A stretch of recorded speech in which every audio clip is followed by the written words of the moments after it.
Halo, selamat pagi teman-teman. Bersyukur pagi ini kita masih bisa beribadah. Memang ibadah online ini belum bisa merangkul utuh pengalaman kita beribadah secara fisik di aula gereja kita. Tapi biarlah kondisi yang anomali ini dengan platform ibadah online seperti ini tidak menyurutkan semangat kita untuk menyembah Tuhan, kerinduan hati kita untuk bisa mengalami hadirat Tuhan. Saya berdoa supaya teman-teman tetap bisa diberkati melalui ibadah online ini.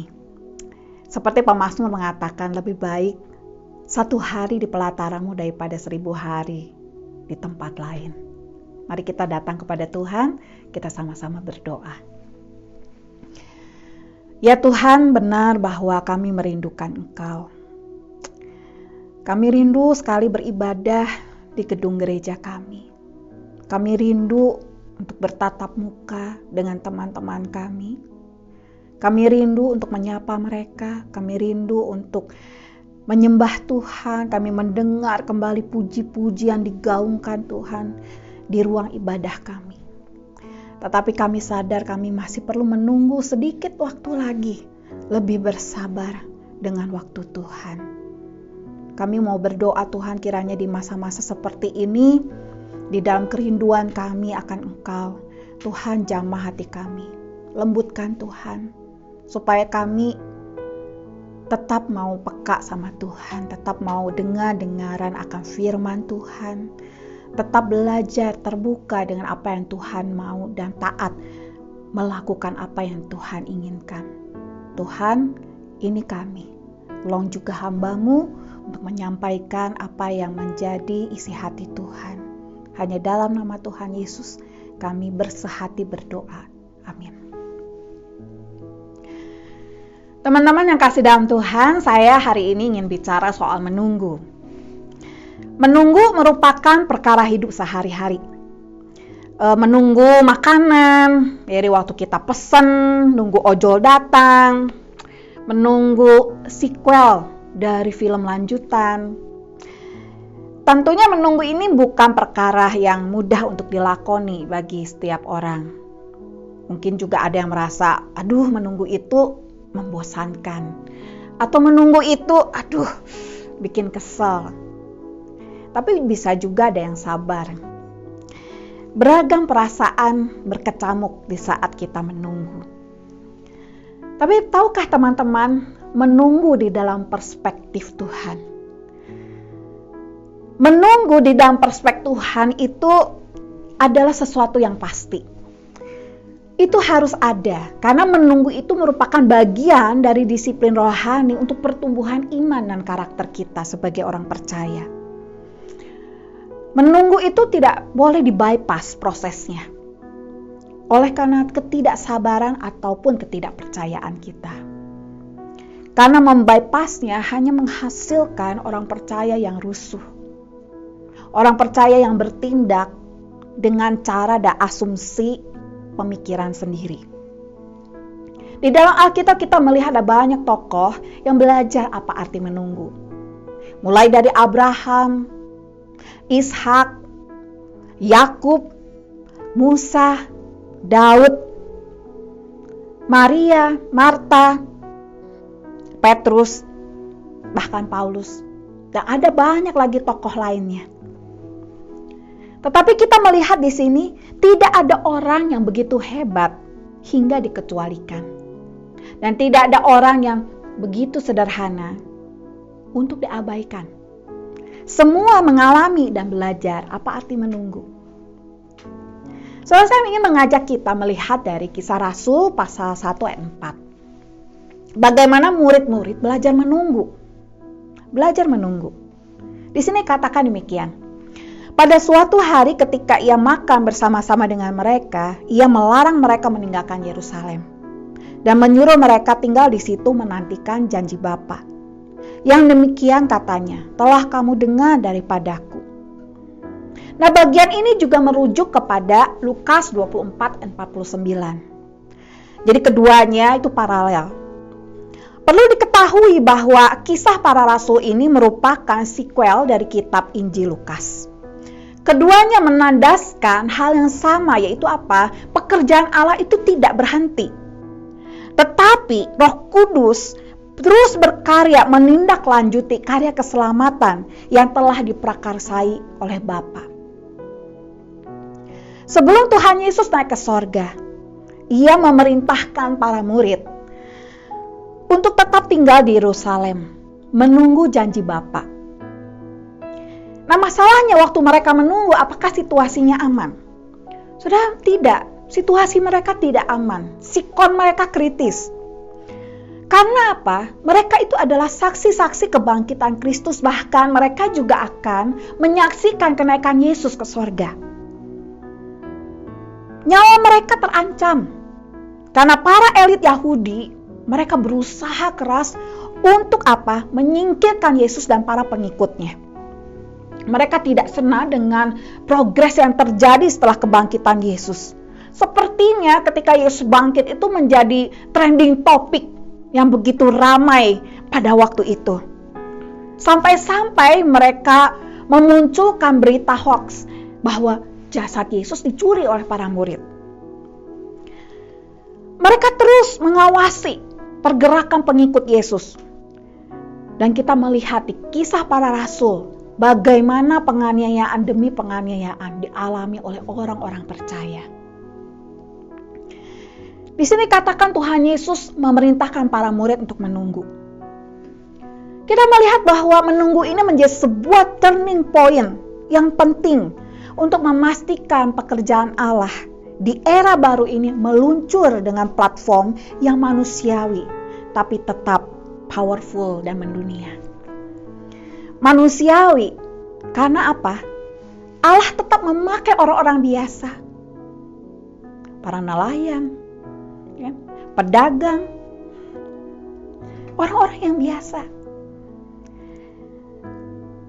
Tetapi orang-orang biasa yang dari beragam latar belakang dan juga kapasitas ini, mereka diperlengkapi dengan kuasa Roh Kudus sehingga powerful. Mendunia karena hati Bapa untuk bangsa-bangsa digenapi mulai dari Yerusalem sampai ke ujung bumi. Maka kita melihat di sini bahwa di dalam perspektif Tuhan, menunggu itu bukan inactivity, nggak ada kerjaan, atau istilah sekarang itu gabut. Tetapi menunggu itu adalah in Him activity. Kita nunggu Tuhan, melihat apa yang Tuhan mau kerjakan, melihat apa yang Tuhan sedang kerjakan, in Him activity. Jadi fokusnya itu adalah Tuhan. Menunggu dalam perspektif Tuhan itu mengubah critical turning point menjadi powerful turning point. Teman-teman, bagaimana critical turning point menjadi powerful turning point? Ada 3. Pertama, wait on God. Menunggu Tuhan. Jangan menunggu yang lain, menunggu Tuhan. Menunggu waktu Tuhan, menunggu pimpinan Tuhan. Seorang penulis buku, Darrell L. Bock, mengatakan demikian. Effective ministry requires God's direction. Pelayanan yang efektif membutuhkan tuntunan Tuhan. Saudaraku yang kasih dalam Tuhan, jangan seperti Saul. Saul tidak tahu arti menunggu. Ia kehilangan petunjuk Tuhan. Ia kehilangan tuntunan Tuhan.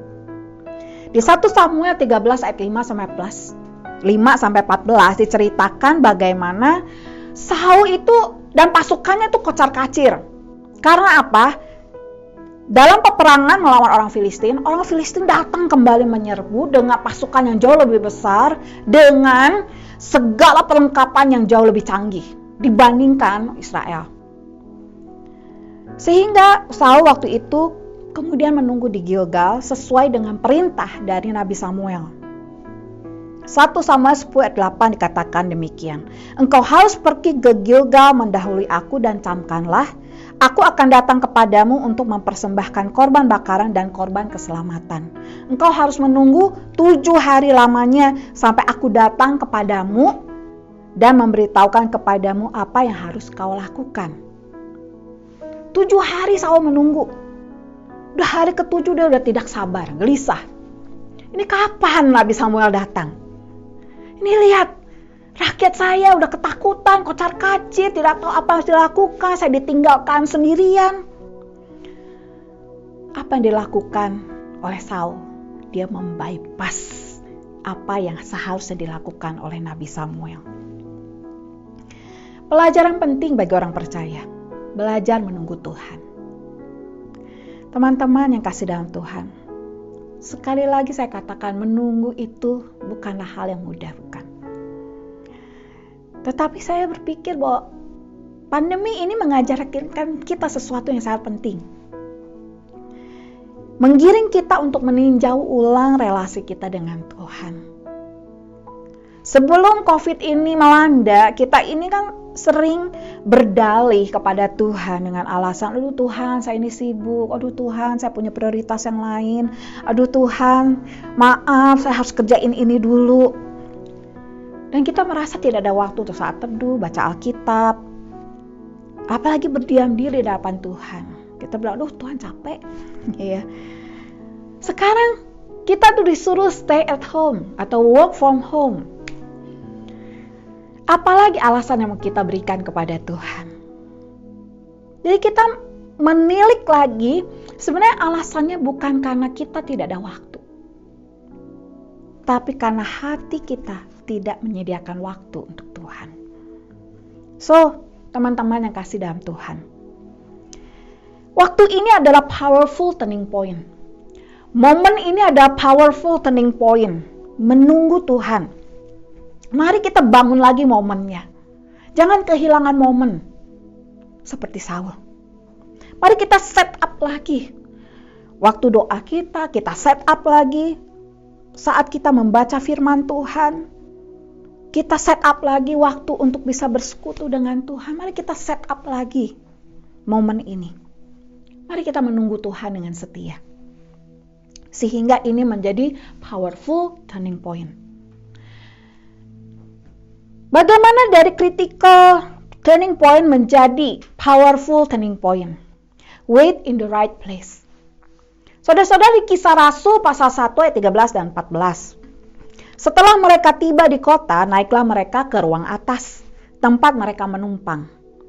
Mereka itu ialah Petrus dan Yohanes, Yakobus dan Andreas, Filipus dan Thomas, Bartolomeus dan Matius, Yakobus bin Alfeus dan Simon orang Zelot dan Yudas bin Yakobus.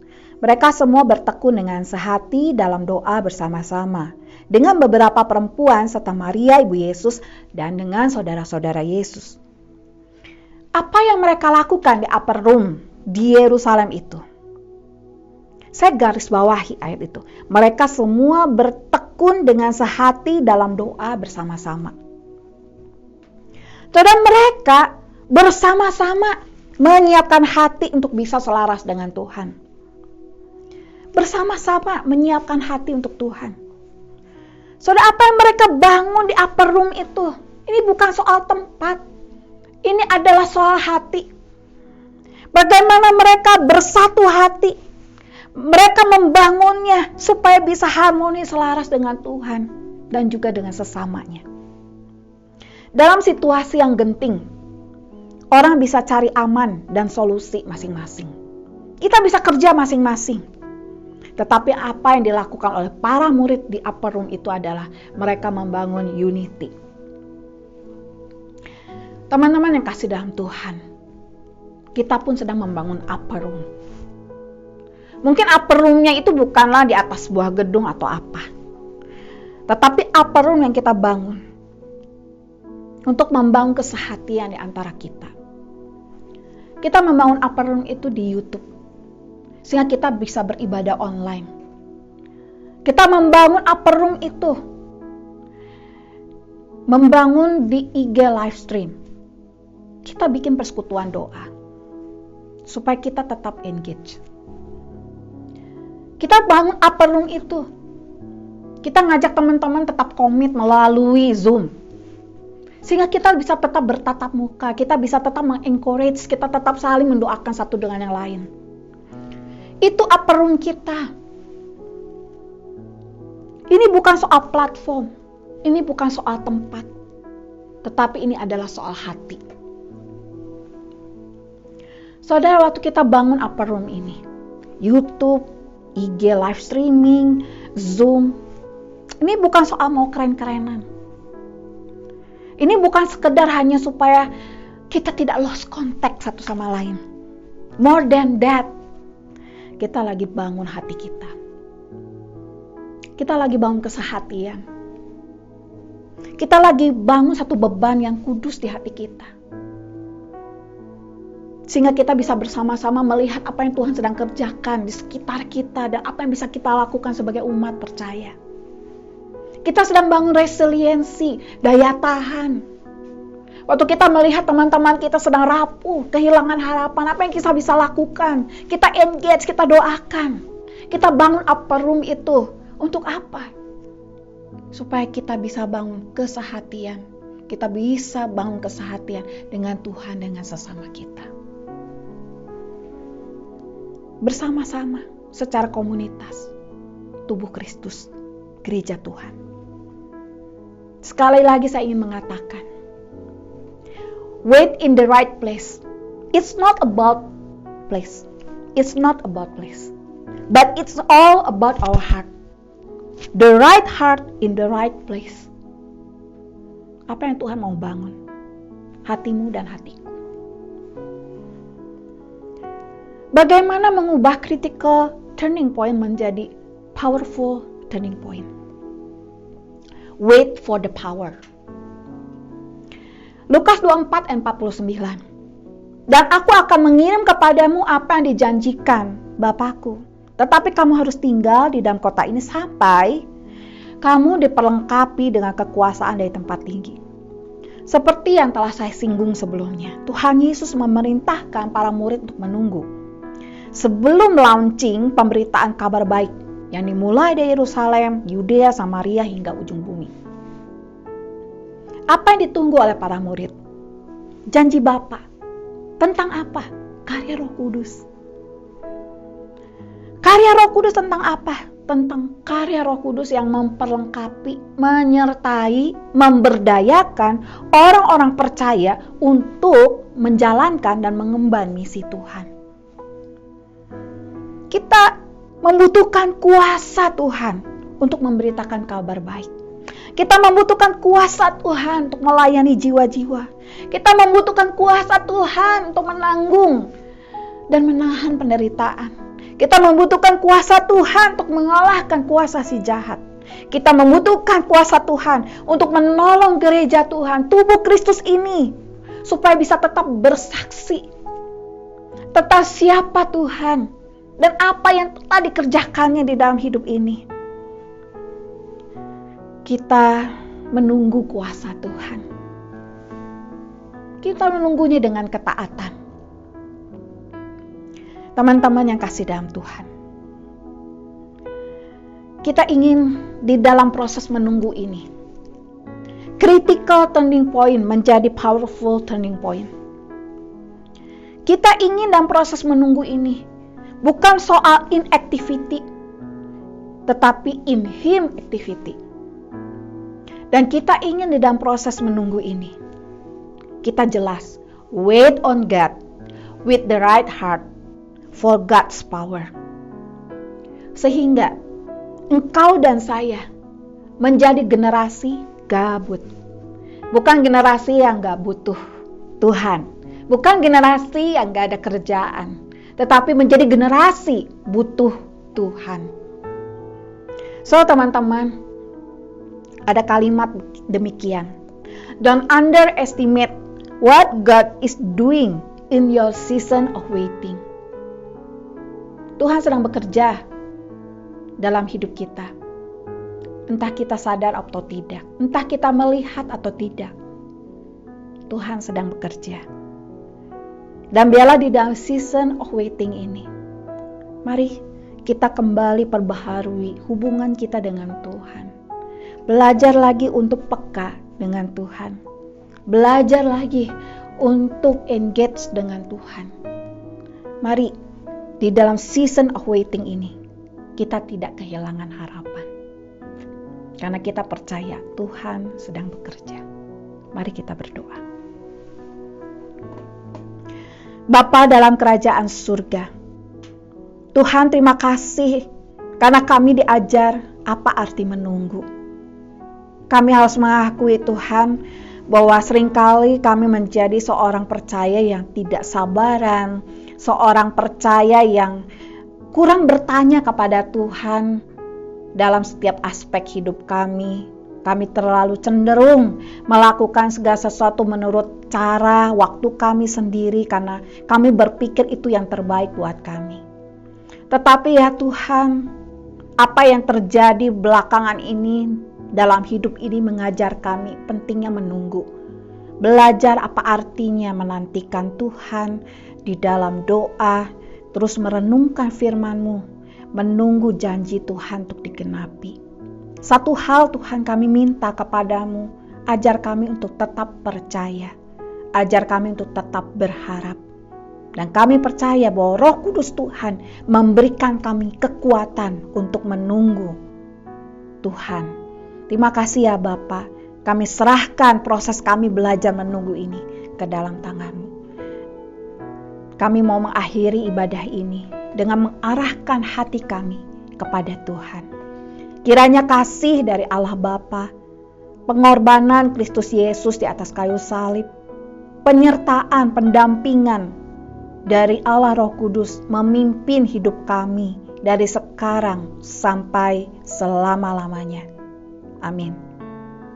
Teman-teman yang kasih dalam Tuhan, mari kita tetap memberikan offering sebagai sebuah proses perjalanan kita sebagai seorang murid Tuhan.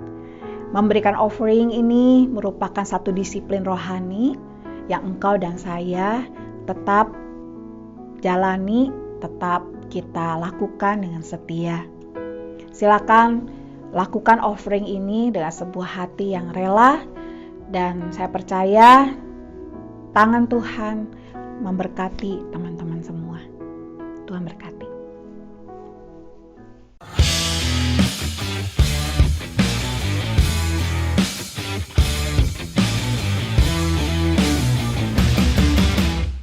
Sembilan 8,4 setengah FM Wave Radio 600 Race the Forgotten. Halo surfers, balik lagi sama gue Wilson Nikander di Warta Online. Kali ini gue bakal nemenin kalian nih sampai beberapa menit ke depan. Buat kalian yang mau titip salam atau mau request lagu, boleh banget tinggal langsung aja WA ke 081 sekian. Sambil nunggu ini salam-salamnya, gue mau say congratulations dulu buat teman-teman yang kemarin baru lulus nih. Selamat ya, akhirnya perjuangan kalian selama ini terbayarkan juga kemarin. Tapi walaupun gitu tetap ya stay at home ya, situasinya masih gak enak nih. Ngomong-ngomong soal stay at home, gue mau nanya nih, servers gimana kabarnya di rumah? Apakah masih baik-baik aja? Atau mulai stres atau mulai down atau gimana nih? Nah buat kalian yang misalnya mau minta dukungan doa atau mau request pokok doa, kita sekarang ada yang namanya hotline prayer request. Nah caranya kalian cuma perlu kontak aja ke WA-nya Cias di 0817 9202 929. Sekali lagi ya, 0817 9202 929. Nah nanti request yang udah masuk bakal kita jadiin pokok doa di prayer conference hari Rabu jam 8 malam live di IG-nya Wave Youth Ministry. Jadi stay tune ya di IG-nya ya. Nah, by the way ini udah ada salam nih yang masuk. Gue bacain dulu ya. Ini salam dari Mas Baso Malang yang ada di depan gereja buat di Ega katanya. "Oi Ega, ngutang goceng aja lama banget dah." Waduh, Ega malu-maluin aja. Sekarang kan tinggal bayar aja, gampang kali. Ngomong-ngomong soal bayar nih serversnya, kan sekarang metode pembayaran udah banyak dan gampang ya. Nah, gue punya kabar gembira nih. Sekarang persembahan kita udah bisa lewat metode pembayaran itu. Lewat GoPay, OVO, Link Aja, Dana, BCA, dan masih banyak yang lainnya. Caranya gampang banget, server cuma perlu masuk ke salah satu aplikasinya, terus scan aja barcode-nya, masukin nominalnya, langsung deh itu ke transfer ke rekening gereja kita. Nah, barcode ini juga bisa dipakai ke semua aplikasi. Jadi satu barcode untuk semua aplikasi. Praktis kan? Nah, lanjutin ya, gue lanjut bacain request-nya. Ada lagi nih dari Atep, katanya Koko Wilson yang tampan titip salamnya buat yang ulang tahun di minggu ini. Aduh, salah tampan ya. Ada yang ulang tahun ya? Wah, siapa tuh? Langsung aja kita check it out.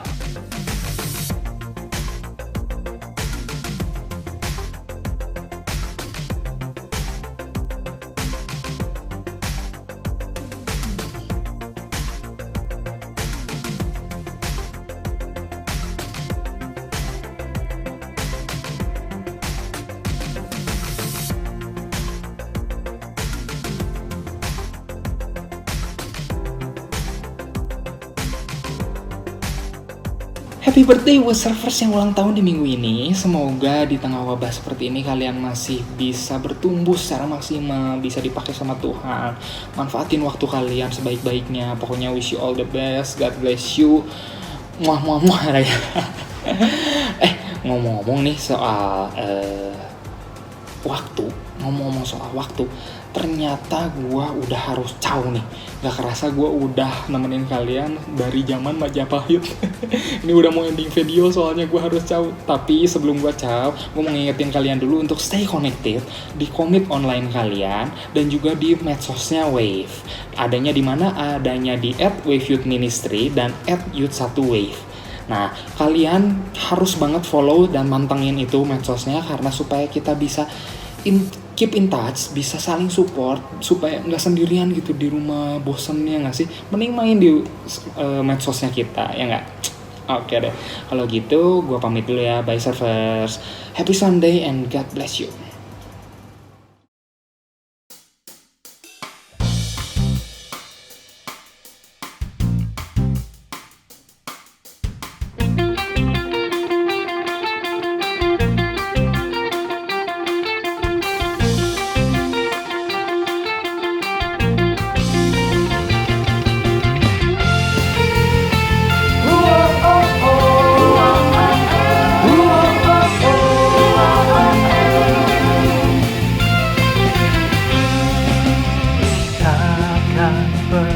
Aku menyerah, hadapi tantangan hidupku. Di dalam setiap kesesakan, ku yakin Tuhan punya rencana terbaik, terindah. Ku serahkan seluruh hidupku sampai akhir takkan ku mati. Tuhan akan selalu bersamaku, terdampingiku bersamanya, lewati setiap badai dalam hidupku. Kasih Tuhan nyata.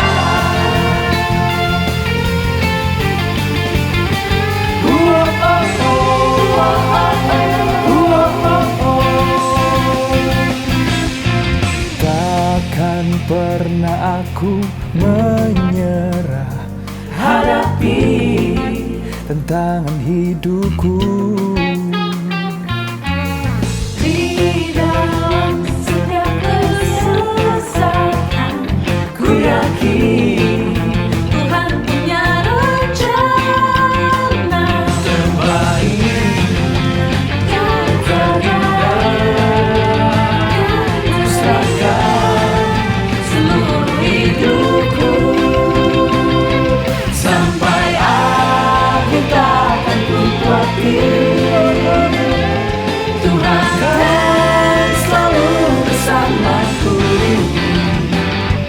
terdampingiku bersamanya, lewati setiap badai dalam hidupku.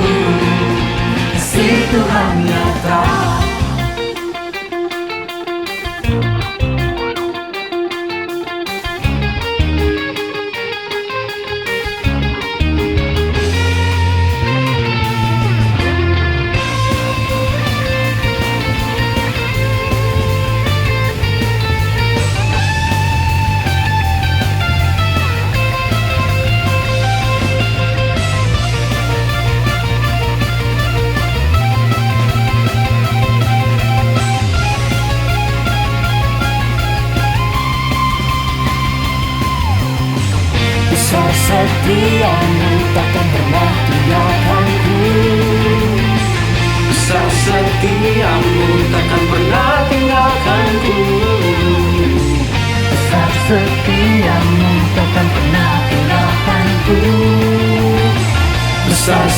setiamu takkan pernah tinggalkanku.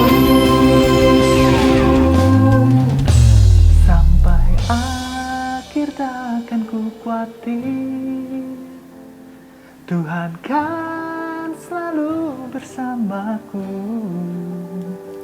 Terbang tinggi ku bersamanya, lewati setiap badai di dalam hidupku, lewati setiap badai di dalam hidupku.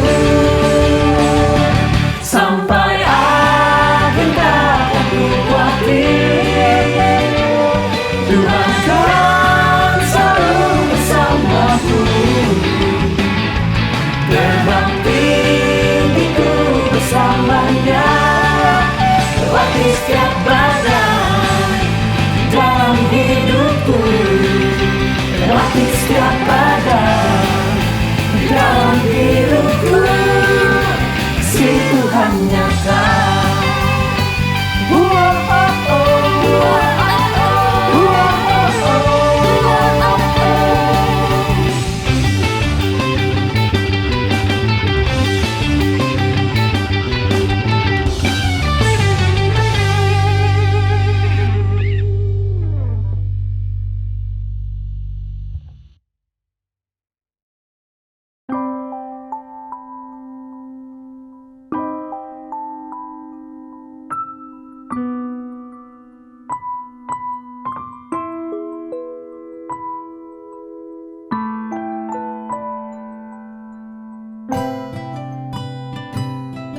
Wonder where you ran away, like a ship that goes astray, pain inside.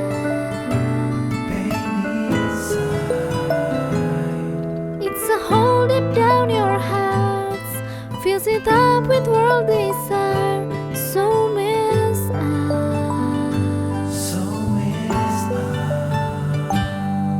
Bring a life at heaven's side, even hard you must decide. Just take the chance. Let us come to mercy throne.